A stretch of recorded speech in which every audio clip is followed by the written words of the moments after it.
¿Qué pasa cuando un chico de 19 años, sin ejército ni nombre, se convierte en el hombre que mató la República y nadie se dio cuenta?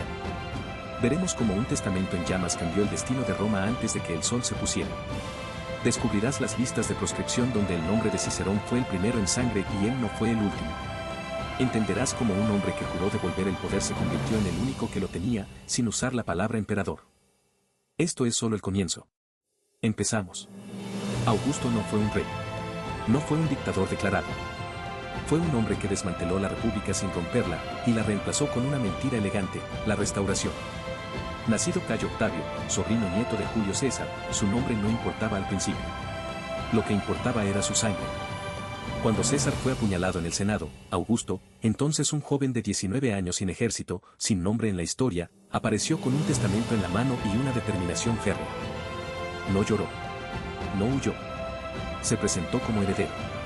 Y empezó a cobrar. En los años siguientes, Augusto se alió con Marco Antonio y Lépido. Formaron el segundo triunvirato. Firmaron listas de proscripción. Cicerón fue decapitado. Su cabeza y manos colgaron en el rostrum. Augusto miró. No parpadeó. No se disculpó.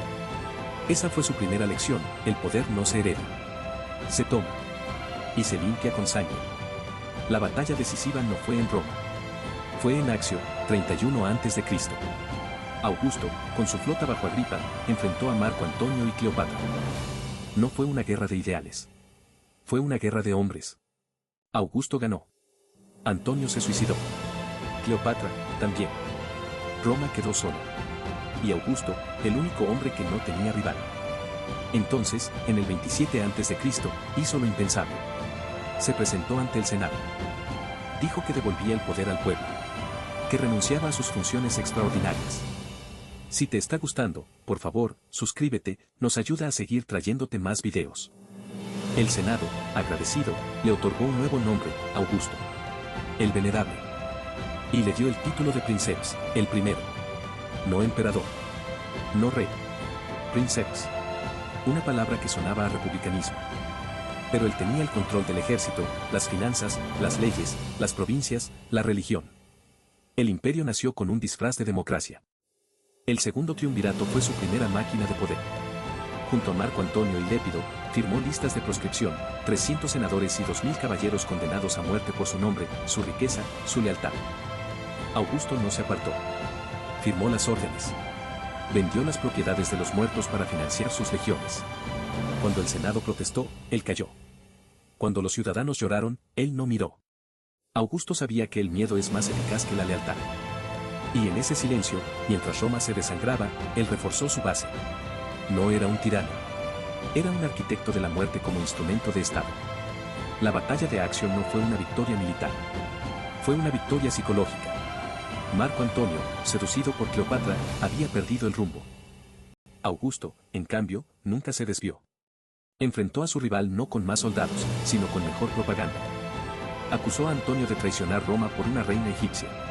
Y cuando las flotas chocaron en el mar Jónico, las tropas de Antonio desertaron. No porque fueran derrotadas, sino porque ya no creían en él.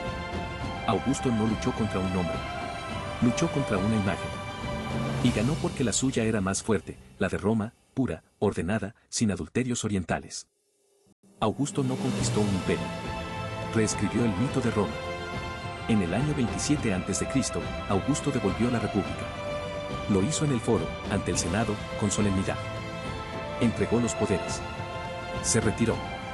Y el Senado, como un actor en una obra escrita por él, lo suplicó que los aceptara de nuevo. Le otorgó el título de Augusto, el Venerable, y el de Princeps, el primero entre iguales. No fue un rey. No fue un dictador. Fue un restaurador.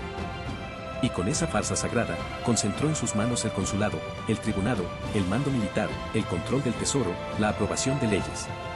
Augusto no abolió la República. La enterró bajo una capa de mármol y ceremonias. Y nadie se atrevió a desenterrarla. Augusto murió en Ñola, en el año 14 de nuestra era, rodeado de silencio, no de lamentos. No hubo revuelta. No hubo clamor popular. Solo el Senado, reunido como siempre, leyendo un testamento que ya había decidido el futuro de Roma. Augusto había elegido a Tiberio. No por mérito, no por popularidad, sino porque era su hijastro, su heredero designado. El imperio no era un estado. Era un patrimonio. Cuando llegó al poder, Roma era un cuerpo herido. Las proscripciones del segundo triunvirato habían limpiado las listas de enemigos con sangre. Cientos de senadores, comerciantes, intelectuales eliminados en nombre de la restauración.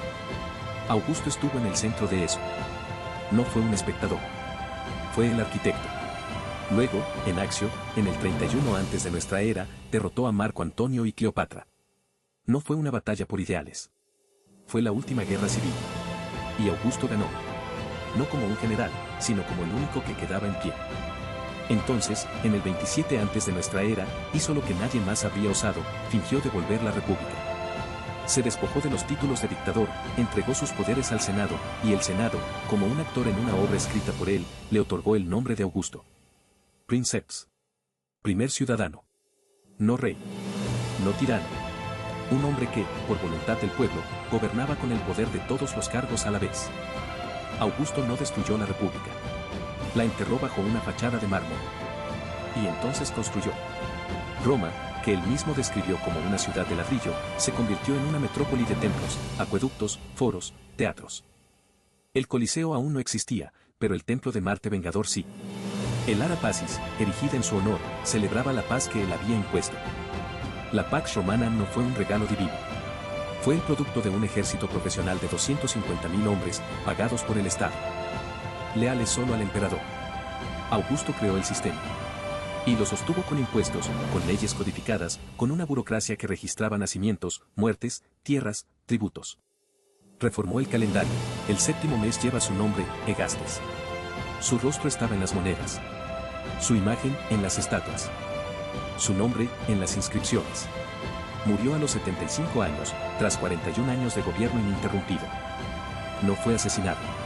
No fue derrocado. Fue reemplazado. Porque él había hecho del poder algo hereditario. La dinastía Julio-Claudia nació con su testamento. Y con ella, el modelo, poder sin nombre de rey, pero con todo el poder de un rey. 5 siglos después, cuando el imperio se desmoronó, nadie recordaba cómo se había fundado. Solo recordaban que Augusto lo había hecho. No como un salvador, ni como un monstruo. Como un hombre que entendió que el poder no se mantiene con espadas, sino con símbolos. Con mármol. Con nombres. Con la ilusión de que la república aún vivía. Y así, sin gritos, sin coronas, sin revoluciones, Augusto cambió el mundo. Y nadie se dio cuenta hasta que ya era demasiado tarde. Si te ha gustado, suscríbete para más historias increíbles. Nos ayuda mucho a seguir creciendo.